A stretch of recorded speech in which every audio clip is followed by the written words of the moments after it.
Um mundo sem o Google. Não, é sério. Um mundo sem o Google. Um mundo onde você não poderia fazer uma pesquisa sobre o seu encontro às cegas. Um mundo onde não pudesse achar, com um clique do mouse, o PIB do Cazaquistão. Um mundo no qual você, ao se sentir mal, não possa se sentar ao computador para descobrir se toma 2 aspirinas ou se deve chamar a emergência. É incrível, não é? Há apenas 10 anos atrás não havia nenhum Google e 5 anos antes disso não havia como fazer buscas na internet.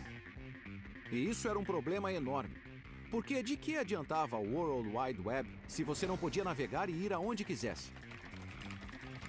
As empresas que tentaram a mão na busca incluíram alguns dos nomes mais icônicos da história da rede, como Yahoo e Excite. Mas apesar dos caras que as iniciaram estarem entre alguns dos mais brilhantes dos anais do comércio americano, no fim eles se viram incapazes de sacar o programa. Aí uma dupla de crânios super nerds na casa dos 20 anos solucionou o problema das buscas. Vou contar como eles fizeram e também como, no processo, se tornaram multibilionários. Meu nome é John Heilemann e como jornalista cobri a revolução da busca desde o início. A história que estou aqui para contar é sobre as inovações de alta tecnologia que são a base dessa revolução e sobre o enorme levante econômico que ela provocou. É uma história emocionante, repleta de ambição feroz e engenhosidade, cheia de oportunidades aproveitadas e oportunidades perdidas, e de manobras e reuniões secretas que nunca antes vieram à tona, até agora. A internet. A pesquisa. Hoje, se você entrar na web e digitar o meu nome, John Heilemann, numa ferramenta de busca, tchan, em 1/3 de segundo você vai descobrir que sou jornalista de revistas e examinar um catálogo de tudo que já escrevi.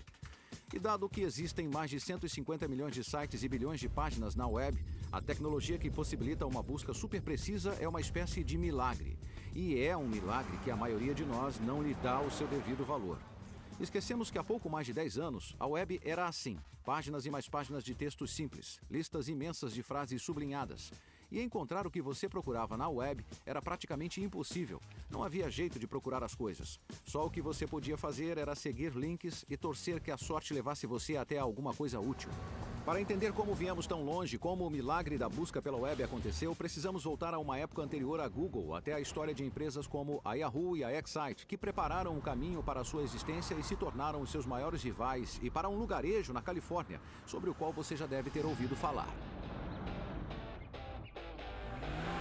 Vale do Silício, Califórnia. Esta faixa de 50 quilômetros é o lugar certo para as pessoas com jeito para inventar o futuro e com apetite para enriquecer muito nesse processo. O lar de nomes lendários na área, como Apple, Intel e Oracle. O coração do Vale do Silício, a verdadeira nascente da indústria de alta tecnologia, a fonte de inúmeras ideias brilhantes, não é uma empresa, é a Universidade Stanford. E é aqui em Stanford que as raízes da busca podem ser encontradas.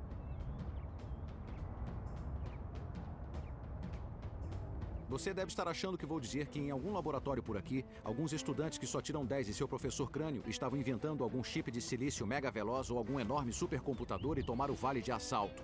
E havia, mas não estamos interessados neles. Estamos interessados em 2 indolentes chamados Jerry Yang e David Filo, que foram deixados à própria sorte quando seu professor tirou um ano sabático. Enquanto Jerry e David estavam à toa, tiveram uma ideia que se tornaria a base de uma das empresas mais conhecidas dos Estados Unidos e que os transformaria em bilionários. Hoje a empresa deles se chama Yahoo e está entre os sites mais navegados da web.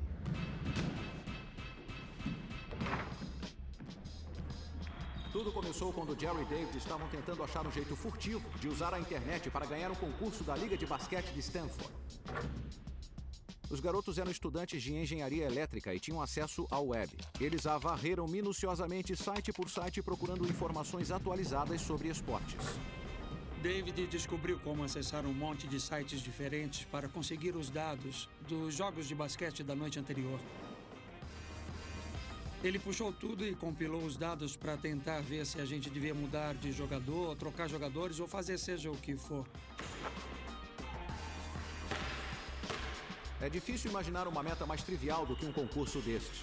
Mas ao caçar dados esportivos obscuros nessa rede estranha e desajeitada chamada internet, Jerry e David davam os primeiros passos na estrada para a busca. Na época, competíamos contra outros alunos de outros departamentos e estávamos tentando usar a tecnologia como vantagem e eles estavam lendo os jornais do dia seguinte. E se baseando nos jornais, eu acho que a gente ganhou de lavada, né? Eu não sei se foi muito, então eu não sei se a tecnologia ajudou tanto assim, mas foi uma experiência muito divertida. E não é surpresa nenhuma que a rede de 1994 não tenha ajudado muito a Young e Philo. Até para entender o que era e o que a internet tinha a oferecer, você precisava de algum tipo de guia, de algum tipo de diretório para ajudar a navegar no meio daquilo.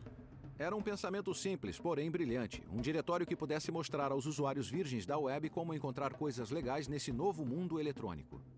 Mas não tinha nada a ver com a busca atual, era só um monte de categorias e subcategorias que você podia caçar e fuçar. Era incrivelmente tosca, compilada manualmente por uma dupla de geeks que passava horas olhando o máximo de sites possível e então decidindo como listá-los. Mais tosco ou não, aquilo que os caras chamaram de Guia do Jerry e do David para o World Wide Web foi a primeira de seu tipo e provou ser imensamente popular. E da noite para o dia, rolou um lance mundial. Milhões de usuários do mundo todo correram para o site. Os dois logo se tocaram de que precisavam de um nome mais curto, mais esperto, que grudasse, um que soasse mais, sabe, emocionante. A Yahoo era uma grande ideia, mas uma ótima ideia não basta para se tornar uma grande empresa. É preciso dinheiro, e muito. Mas como todos sabem, não há falta dele no Vale do Silício. E a maior parte vem destes prédios ao longo da Sand Hill Road, os escritórios de muitos investidores de risco lendários do Vale. Eu não sei o que esperava ver na primeira vez que vim a este lugar. Ruas pavimentadas com ouro, sei lá. Mas foi isso que encontrei. Um monte de edifícios baixos sem identificação, naquilo que parece um vilarejo alpino.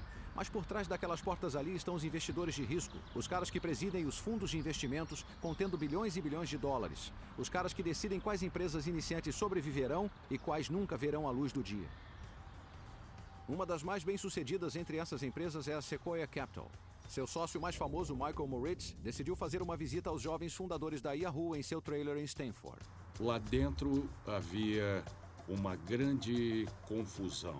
Aquilo era o pior pesadelo de toda mãe. Embalagens de pizza por todo lado, computadores e equipamento eletrônico espalhados aqui e ali, com as cortinas fechadas. A temperatura era de uns 30 graus. Era uma fossa séptica sufocante. Era uma zona. Havia muitos motivos para ficar cético em relação a fazer um na Yahoo. Eram apenas 2 pessoas e o seu plano empresarial era, para ser generoso, nebuloso. Mas o que Moritz não podia ignorar era o potencial do diretório da web de Young e Philo.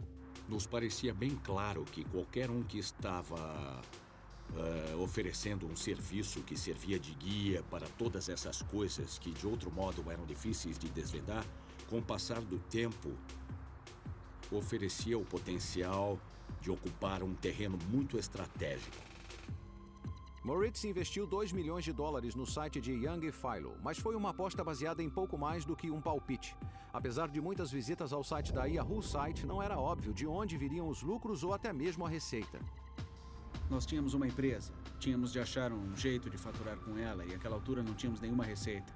Na verdade, era pior do que isso. Na época, ninguém do planeta Terra tinha descoberto um jeito de ganhar dinheiro com internet. Mas a Yahoo mudaria tudo isso e, ao fazê-lo, ajudaria a iniciar a corrida do ouro que logo tomaria a web. Em 2007, empresas de busca como a Yahoo e a Google geraram bilhões de dólares em receita e lucros, tornando-os a inveja de empreendedores em todo lugar. Mas em seu alvorecer, ninguém usava a web para negócios ou comércio. A ideia em si era considerada uma heresia e até mesmo malévola.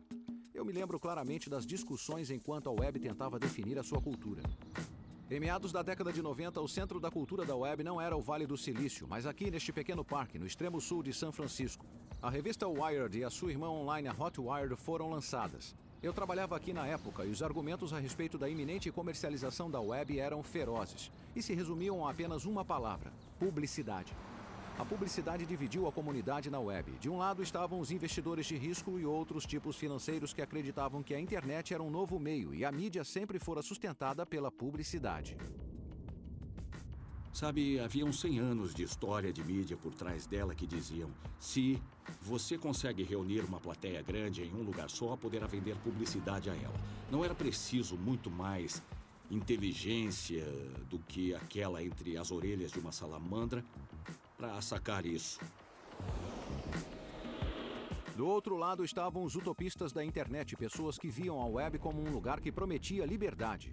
Não era um ambiente comercial. As pessoas não eram empresas.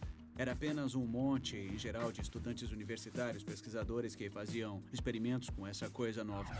Mas Yang e Philo haviam aceitado o capital de risco. Entraram no jogo para construir um negócio. Eles tinham de achar um jeito da Yahoo ser rentável. Qualquer jeito. Jerry e David estavam muito preocupados com as ramificações e repercussões de se colocar publicidade no site deles, temendo que isso fosse ruim para os usuários deles e que os usuários se rebelariam. Para os fundadores da Yahoo, isso era um dilema grave. Ao aceitar publicidade, eles arriscavam alienar os seus usuários leais. Mas realmente não havia qualquer outra opção viável. O que mais eles podiam fazer? Então, para nós, naquele momento, a publicidade parecia a melhor escolha. Mas estávamos realmente preocupados com ela. Foi muito duro mesmo.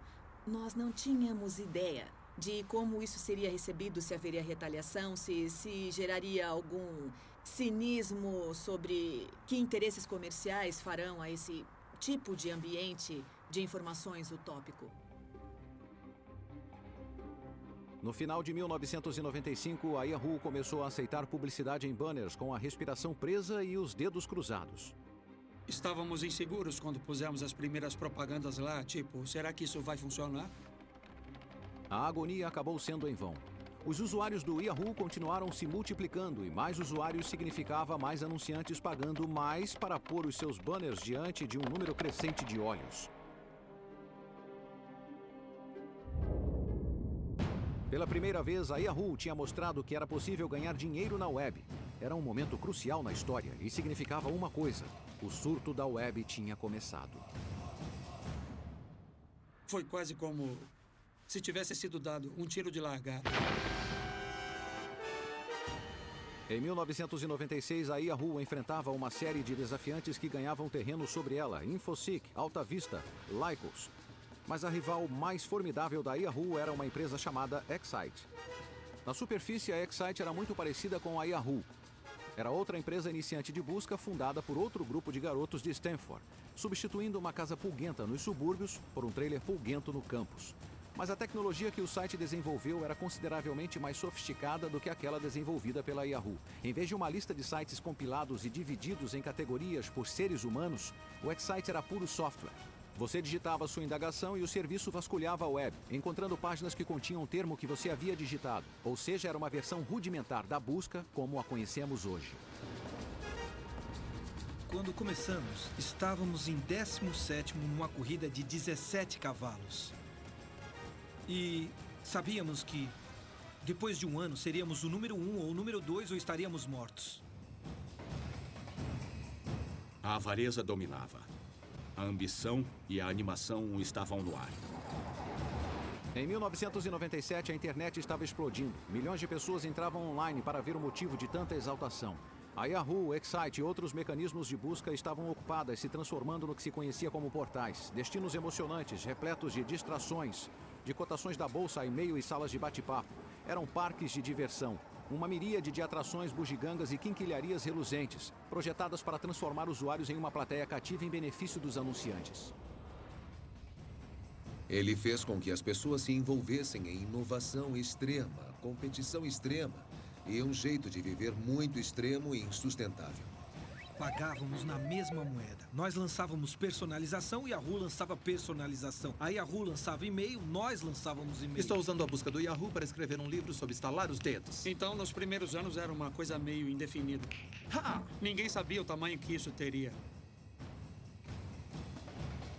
Legal!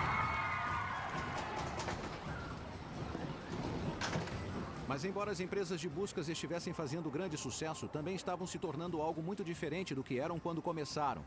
Ao se concentrar nos atrativos, Eles esqueceram que tinha trazido os usuários a eles em primeiro lugar, a necessidade de encontrar coisas na web que não parava de crescer. Em outras palavras, as empresas de buscas pararam de se importar com a busca.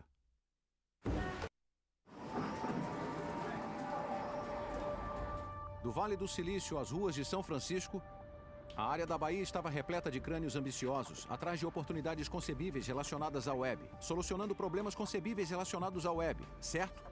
Não.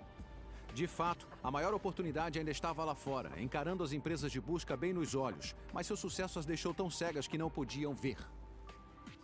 O problema era, falando claramente, que quando o assunto era localizar informações relevantes na web, a Yahoo, a Excite e o resto das chamadas empresas de busca eram uma droga.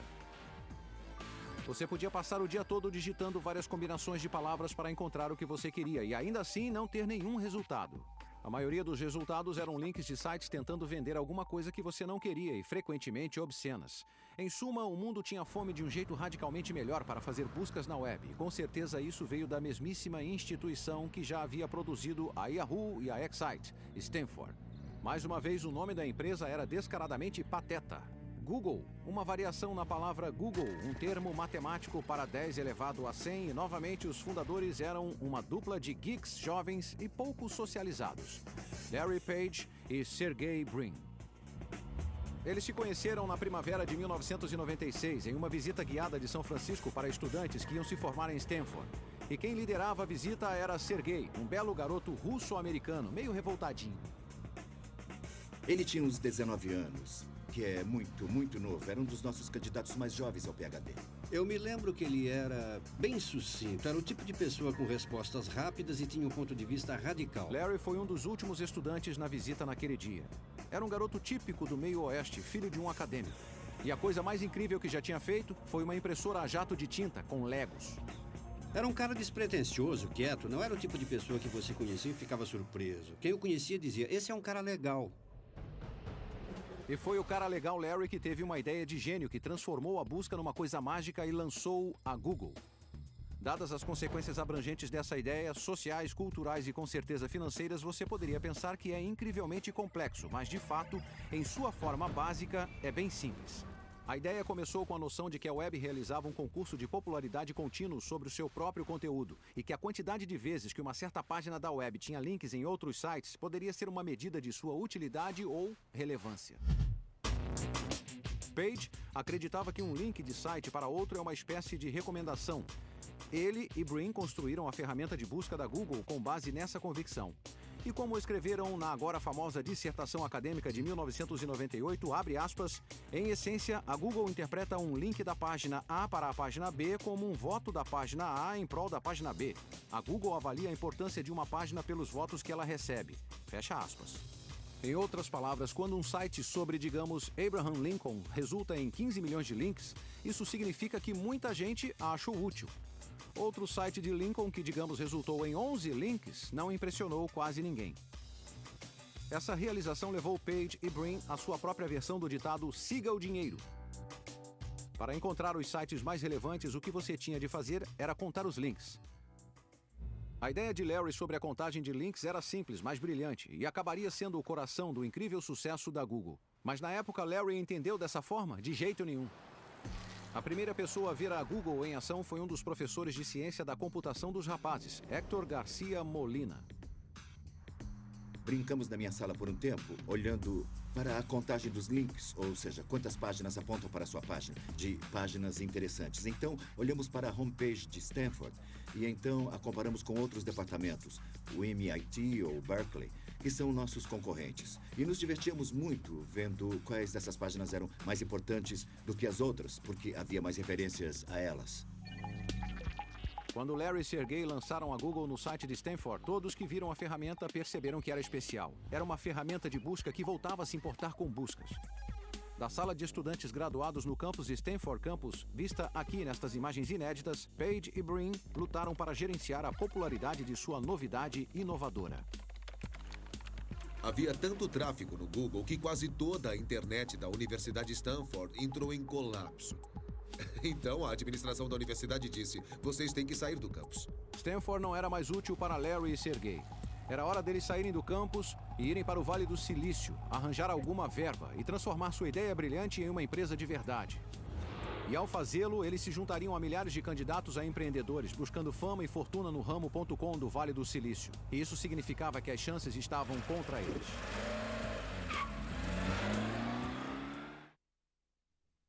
Hoje nós olhamos para a Google com seu enorme valor de mercado de mais de 200 bilhões de dólares, seu vasto campus no Vale do Silício e a sua influência sobre a mudança da cultura e presumimos que devia haver investidores batendo à sua porta, especialmente no auge da bolha das .com, quando algumas das ideias mais estúpidas imagináveis estavam recebendo rios de verba. Mas na época, a reação entre os homens com a grana à Google não foi "Ei, moleza!". Em vez disso foi "Oh, peraí, outra ferramenta de busca?". Uma das primeiras e poucas vozes dissonantes nesse coro de dúvida era aquela de Vinod Khosla, um investidor de risco altamente bem-sucedido, um guru da tecnologia e um dos cofundadores da Sun Microsystems. Eu os conheci, adorei os dois e disse que amaria trabalhar de algum jeito com eles. Então os apresentei a Excite e disse: esta é uma ferramenta de busca maravilhosa e uma abordagem melhor. Para Khosla, a lógica era simples. Na época, ele era um investidor na empresa de busca Excite e ele calculou que se a Excite comprasse ou licenciasse a tecnologia de busca da Google, eles teriam uma vantagem contra a sua amiga rival, a Yahoo, que parecia estar dominando cada batalha e derrotando todos os seus oponentes nas guerras dos portais. Para a Excite não ser esmagada pelo exército de Yang Failu, precisaria de artilharia fresca. E como qualquer comandante militar diria a você, o segredo para vencer uma guerra é fazer as alianças certas. Agora, na esperança de fazer com que a Excite se juntasse à Google, Khosla arranjou uma reunião para o tecnologista-chefe da Excite, Graham Spencer, conhecer Larry e Sergey neste restaurante japonês. Os rapazes da Google vieram com a esperança de garantir a continuidade do projeto. Eles haviam feito um teste para demonstrar como os seus resultados de busca eram melhores do que os da Excite. E ligando os seus laptops, eles mostraram os resultados a Spencer. Spencer voltou e contou ao diretor da Excite, George Bell, sobre a tecnologia da Google, assim como Khosla. Eu vi muita resistência. Eles sempre voltavam dizendo que a busca era genérica, nós podemos fazer isso, somos quase tão bons quanto eles, não importa. E não era questão do preço, porque na época a Google era muito barata. Eles podiam tê-la comprado por cerca de $1 milhão e vale 100 bilhões de dólares hoje. Espera, vamos ver isso de novo. A Excite podia ter comprado a Google por cerca de $1 milhão. Em termos de Vale do Silício, isso é uma ninharia. A empresa tinha acabado de cair fora daquilo que para eles seria um negócio da China. Olhando para trás, eu erguerei a mão e direi: pareço idiota. Mas as pessoas não achavam que havia dinheiro na busca. Ou as pessoas achavam que havia pouco dinheiro na busca. Eles não achavam que era rentável mesmo. Quer dizer, na real, a busca é rentável. É rentável. Mas não foi só a Excite que não enxergou todo o potencial da Google. Todas as empresas em busca do Vale do Silício se fechou para eles. Então, cada vez mais frustrados, Larry e Sergey procuraram um de seus professores de Stanford, que também era um empresário, um homem chamado David Chariton. Para mim, eles queriam uma quantia bastante modesta, na casa de $1 milhão. E eu tinha faturado um pouco com uma empresa iniciante que tinha sido comprada pela Cisco e estava trabalhando com Andy Bechtolsheim, que é um conhecido investidor no Vale do Silício. Então, Dave me ligou e disse que eu precisava conhecer esses caras da Google. E eu cheguei na casa dele numa bela manhã ensolarada de verão.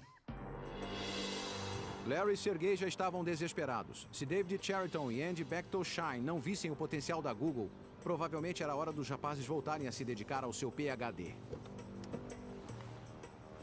O Larry chegou primeiro. Aí o Sergey chegou. E depois o Andy chegou em seu Porsche. Quando cheguei na casa do Dave, Larry e Sergey já estavam lá. Então, eles imediatamente começaram a fazer uma demonstração para mim. Conhecemos esse cara, ele deu uma olhada rápida na nossa ferramenta de busca e nós batemos um papo com ele. Eles fizeram uma demonstração. Esta é a Google, podemos digitar aqui dentro e tem o Estou com Sorte e todos esses outros elementos. E imediatamente ficou claro que essa era uma ideia muito, muito boa. E eu acho que o Andy comprou rapidamente a ideia. Na verdade, acho que era a melhor ideia que eu já tinha visto na minha vida.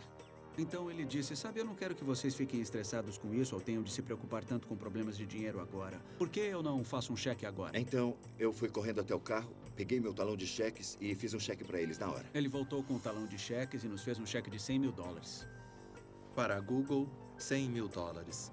Acho que o Sergey disse, nós nem temos uma conta no banco. E o Andy disse, bem, depositem quando tiverem uma. Eu acho que eu nunca tinha feito um cheque tão rápido assim, daquela maneira. Essa foi a única vez na minha vida. Vamos pensar nisso. Quantas pessoas você conhece que estariam dispostas a fazer um cheque de 100 mil dólares na hora para um par de estudantes desleixados? Quer dizer, mesmo para um cara como Andy Bechtolsheim, que valia muitos milhões de dólares, a coisa toda parece meio doida. Mas é o tipo de coisa que acontece aqui no Vale do Silício. É por isso que chamavam os primeiros investidores de anjos. Eles estão no ramo de fazer pequenos milagres. Andy claramente estava botando muita fé neles, não só... não levando o seu dinheiro para o México, mas eles foram embora com um novo ânimo, segundo me lembro. Tipo, realmente podemos fazer isso. O investimento de Bechtolsheim foi seguido de cheques de um punhado de outros anjos, totalizando $1 milhão. $1 milhão deve ter parecido muito dinheiro para dois alunos subsistindo basicamente de fast food. Mas como Larry e Sergey logo descobririam, $1 milhão era pouco no ano frutífero do Vale do Silício. Esse Clark Kent, meio magricela, é L. John Doerr, talvez o mais famoso e bem-sucedido investidor de risco do Vale do Silício. Ele já financiou a Sun, a Compaq, o Netscape e a Amazon.com, e oficialmente é o homem com toque de Midas. Então, praticamente inevitável que Page e Brin acabariam na porta de Doerr. Eles estavam tão convencidos de que a busca era uma coisa tão grande, tão importante, que ia crescer tanto que eu perguntei até onde. E Larry Page, totalmente sério, disse: bem, 10 bilhões em receita. Aí eu caí da minha cadeira. Eu tinha a certeza de que eram empresários muito ambiciosos, com uma visão poderosa. Poucas coisas faziam o barco de John Doerr flutuar mais do que ambições grandiosas. E até naquela época, Page e Brin tinham ambições que fariam qualquer mortal corar. Eles queriam organizar literalmente todas as informações do mundo, torná-la buscável e universalmente acessível. Oh! No início de 1999, recebi um telefonema de John Doerr, que queria que eu fosse até seu escritório, que tinha uma coisa para me mostrar. Não fazia ideia do que ele estava falando, mas quando John Doerr chama, a gente atende.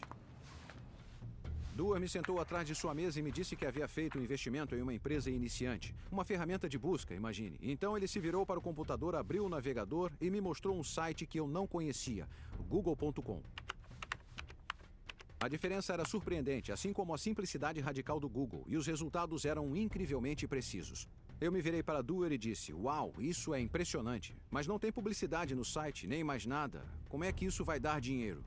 E Doerr respondeu: esses caras estão solucionando o problema mais difícil da internet. E se não descobrirmos como ganhar dinheiro com isso, precisamos sair desse ramo. Mas descobrir como a Google se tornaria lucrativa provou não ser nada fácil, e à medida que os dias que passavam e viravam meses, sem um plano empresarial, os investidores foram ficando cada vez mais inseguros. Não havia nenhum meio de sustento para nenhum dos associados ao Google. Não havia dinheiro trocando de mãos. E os fundadores tinham de contratar pessoas, tinham de pagar as pessoas, tinham de comprar equipamento para armazenar o serviço, e tudo isso requeria dinheiro. Cerca de $500 mil saíam pelas portas da Google todo mês. Isso significava que os $25 milhões no banco não durariam muito. A solução óbvia era seguir os passos da Yahoo e da Excite e pôr banners de anúncios no site. Mas em uma de suas decisões mais corajosas e mais visionárias, Page e Brin se recusaram a seguir o caminho mais fácil. Eles simplesmente não conseguiam suportar a ideia do Google se tornar apenas mais um portal apinhado. Eles queriam garantir que as pessoas tivessem uma experiência incrível, mas também com anúncios que fizessem sentido para as pessoas. Page e Brin não eram contra a publicidade em si. Eles só queriam que fosse de uma maneira mais fácil e webificada. Mas eles não conseguiam pensar qual seria essa forma. Mas o tempo e o dinheiro estavam acabando, então na ação mais controversa da vida de sua jovem empresa, eles encontraram a solução para o seu problema de uma maneira típica do Vale do Silício. Eles a copiaram de outra pessoa. E essa outra pessoa era este homem, Bill Gross. Baseado em Los Angeles, Gross não tinha nenhuma ligação com a Google. Ele administrava uma empresa pequena chamada Ideal Lab, uma espécie de incubadora de ideias inovadoras e as empresas iniciantes que as criam. Foi Gross quem descobriu a charada da publicidade na internet e, de certa maneira, garantiu a salvação para a Google. Eu passo a vida olhando problemas que vejo e procurando maneiras de solucioná-los. Quer sejam problemas rotineiros como trânsito, ou problemas de saúde, ou problemas de tecnologia. Mas eu sempre gosto de olhar para tudo e dizer como poderia ser melhor. No decorrer de sua carreira, Gross já tentou a mão em tudo, desde robôs a painéis solares. Mas no final da década de 90, a sua obsessão era a propaganda na web. Quando vi esse problema em particular, nessa empresa, enquanto as nossas empresas procuravam meios para anunciar de maneira mais eficaz, eu estava dizendo a mim mesmo como fazer isso melhor. O que é de errado com a maneira como estamos comprando a publicidade? Como gostaríamos que fosse? Olhando para trás, a ideia de Gross, assim como a contagem de page dos links, era brilhantemente simples. Começou com a percepção de que quando alguém digita uma indagação, não só está dizendo ao mundo o que lhe interessa, mas frequentemente diz ao mundo o que está interessado em comprar. Então, se eu digitar as palavras Bob, Dylan, estou dizendo resumidamente que estou curioso sobre ele, que eu talvez queira comprar o seu novo álbum. Agora pegue essa informação e todos os outros nomes de músicos que já digitei no Google e de repente você tem uma imagem detalhada de mim e sabe que sou fã de música. Uma informação de grande valor para o ramo fonográfico. E isso é em essência o que Bill Gross viu e viu antes de qualquer um, que uma ferramenta de busca poderia ser e provavelmente seria uma das formas de pesquisa de mercado mais poderosas e eficazes do mundo. No jargão do ramo, os termos que você digita numa ferramenta de busca são chamadas palavras-chave, e Gross se deu conta de que poderiam valer uma fortuna. As palavras-chave são o futuro do setor. As palavras-chave são tão valiosas porque quando uma pessoa digita uma palavra-chave em uma ferramenta de busca, ela dá a você uma janela enorme sobre sua intenção naquele momento. E se você consegue fazê-la digitar várias palavras, isso não tem preço. Gross acreditava que podia vender palavras-chave aos anunciantes. A BMW, por exemplo, pagaria um bom dinheiro para garantir que cada vez que alguém digitasse a palavra carro em uma ferramenta de busca, um link para um site da BMW apareceria no topo dos resultados da busca. Mas até mesmo entre o pessoal da Gross, a ideia de pagar por isso parecia crassa, censurável. E para algumas pessoas nessa reunião, isso foi muito repulsivo. Havia algumas pessoas torcendo o nariz para a ideia e dizendo: você nunca vai se dar bem com isso. E eu disse: ora, é igualzinho as páginas amarelas. Pensem na utilidade das páginas amarelas. E eu deixei a reunião, voltei correndo ao meu escritório, peguei as páginas amarelas, levei de volta, coloquei na mesa e disse: vejam como isso é útil. Você procura uma coisa aqui, esses são anúncios pagos. E é isso que o cliente quer quando está procurando por encanador. Por que não fazemos isso numa ferramenta de busca? Seria útil. E a grande ideia acabou sendo uma busca feita como nas páginas amarelas. Gross finalmente persuadiu os céticos em sua empresa e em 1998 ele lançou um site baseado em palavras-chave e links patrocinados que acabou sendo conhecido como Overture. Foi um sucesso instantâneo. O diretor da empresa veio até mim e disse: estamos lidando com bilhões de microtransações. Somos maiores do que a companhia telefônica, até mesmo na quantidade de transações com que estamos lidando. E então me dei conta, isso é mesmo uma coisa grande. O que Gross não sabia era que no Vale do Silício ele estava sendo observado e que a Google acabaria vendo a ideia dele como a solução de seu dilema de projeto empresarial. Larry e Sergey aconteceram num site pequeno, o Overture, que estava crescendo bem com listagens patrocinadas.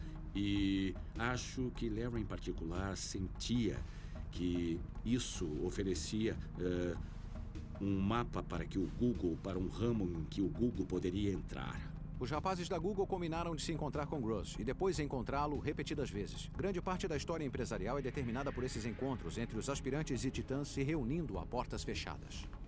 Bom, eu me encontrei com Larry e Sergey e estávamos falando sobre encontrar um jeito de mesclar a enorme monitoração que o GoTo estava tendo e resultados de buscas incrivelmente relevantes que a Google tinha. E falamos várias vezes sobre diferentes maneiras de incorporá-las juntas. Às vezes, reuniões como esta terminam com ambos os lados emergindo junto, mas outras vezes, não. Esse foi o caso com a Google e a Overture. E o que aconteceu exatamente ainda é um mistério. Mas o resultado foi bem claro. Primeiro, Larry e Sergey deixaram as conversações, sem fechar nenhum tipo de acordo. E então, pouco depois, a Google inaugurou um serviço chamado AdWords, que era incrivelmente semelhante ao da Overture. Parece suspeito? Pode apostar que sim.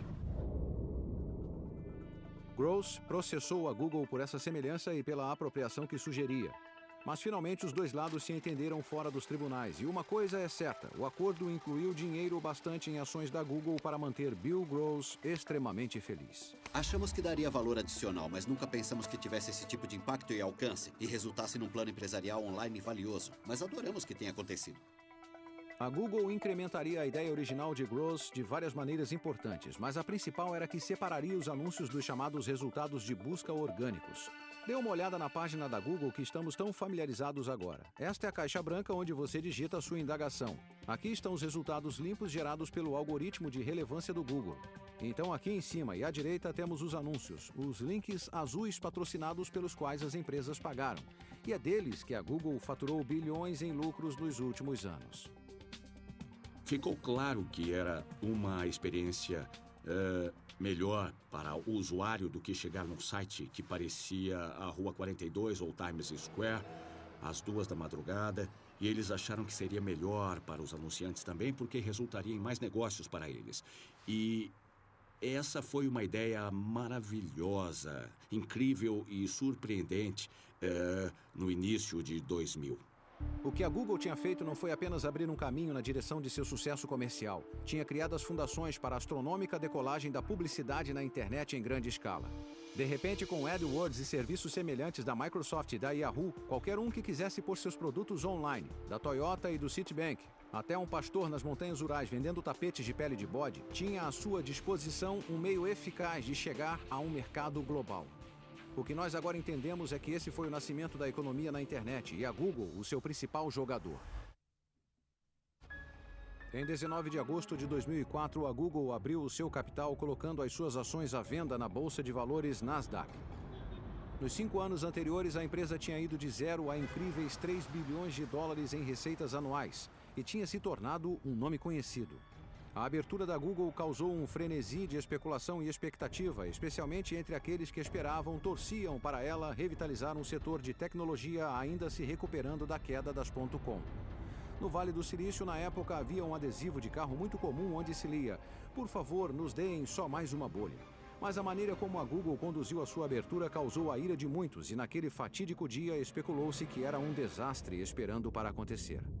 Eu me lembro daquela manhã, sentada em uma sala de reuniões com uma televisão e vendo pessoas na CNBC falando como essa abertura seria terrivelmente mal sucedida e como era improvável que isso desse certo.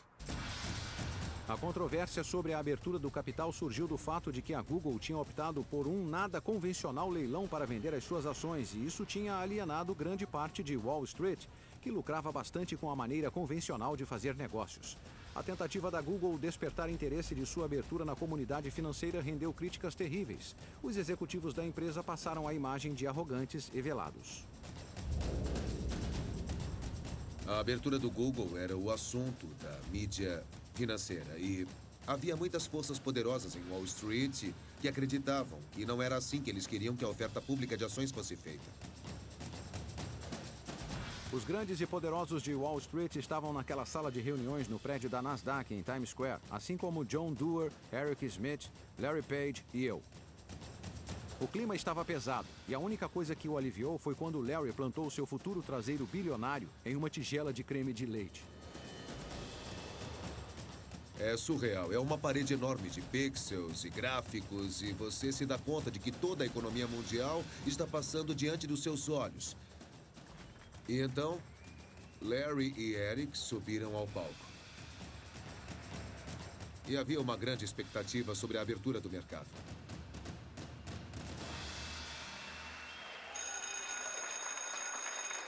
E lá foram eles.